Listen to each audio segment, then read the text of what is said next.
튀르키예 대선이 오늘 치러집니다. 20년 장기 집권 중인 현 대통령의 종신 집권이냐, 야권으로의 정권 교체냐를 가를 선거인데 결과에 따라서 국제 정세에도 영향을 미칠 전망입니다. 또 태국에서도 오늘 군부 정권의 장기 집권 여부를 가릴 총선이 실시되고 있습니다.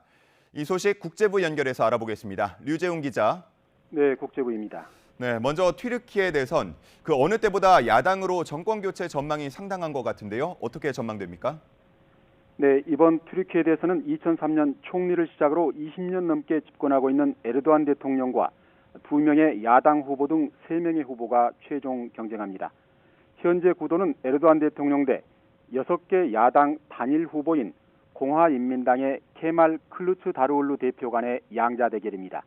여론조사에서는 이들 두 후보가 40%대의 지지율을 각각 확보하고 있는데 클루츠다르올루 후보가 에르도안 대통령의 소폭 앞서고 있는 것으로 전해지고 있습니다. 특히 대선 야당표를 분산할 수 있었던 야권 2위 후보가 며칠 전 전격 사퇴하면서 야권으로의 정권 교체가 더욱 유리해졌다는 분석도 나오고 있습니다. 이번 선거에서는 전체 인구의 약 20%에 이르는 쿠르드족이 어떤 선택을 할지, 또 생애 첫 투표를 하는 500만 명의 표심이 어디로 향할지에 관심이 쏠려 있는 상황입니다. 네, 이번 선거 쟁점들은 어떤 것이 있는지 궁금하고요. 또 선거 결과에 따라서 국제 정세에도 영향이 있을 전망이라고요.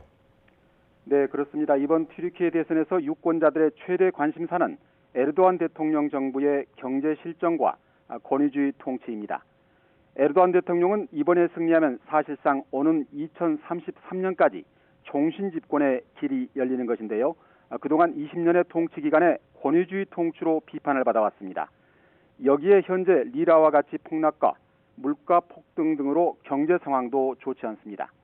특히 지난 2월 지진이 발생해 5만 명이 넘는 사망자가 발생했는데도 초기 부실 대응 논란으로 민심이 많이 이반한 상황입니다.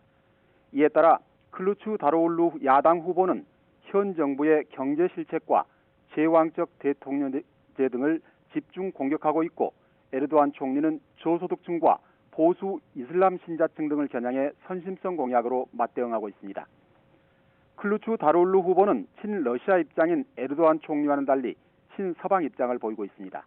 따라서 그가 승리할 경우 튀르키예는 곧바로 유럽연합이나 나토와 관계 회복에 나서면서 전반적인 국제정세뿐만 아니라 당장 러시아 우크라이나 전쟁의 형세에도 영향을 줄 것으로 전망됩니다.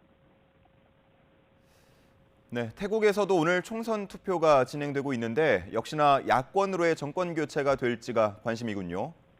네, 그렇습니다. 태국에서는 현재 지역구 400석, 비례대표 100석 등 총 500석의 하원 의원을 뽑는 선거가 진행되고 있습니다. 이번 선거는 9년째 집권하고 있는 군부 진영이 계속 집권할지, 아니면 탁신 전 총리 지지 세력을 중심으로 한 야권이 정권을 가져갈지가 초미의 관심입니다. 현재 여론조사에서는 탁신의 막내딸이 총리 후보로 나선 푸아타이당이 최다 의석을 차지할 것으로 전망되고 있습니다. 여기에 젊은 층의 지지와 함께 왕실 모독죄 폐지 등의 개혁적인 정책을 공약으로 내걸며 야권의 또 다른 핵으로 떠오른 전진당도 크게 주목을 받고 있습니다. 따라서 이번 선거에서는 야권이 무난히 하원 과반 의석을 차지할 것으로 전망되고 있습니다. 다만 정권을 교체하려면 군부가 임명한 상원의원 250명도 고려해야 하기 때문에 야권이 이것까지 넘어서는 압도적 승리를 거둘 수 있을지가 관심사안입니다. 지금까지 국제부에서 YTN 유재웅입니다.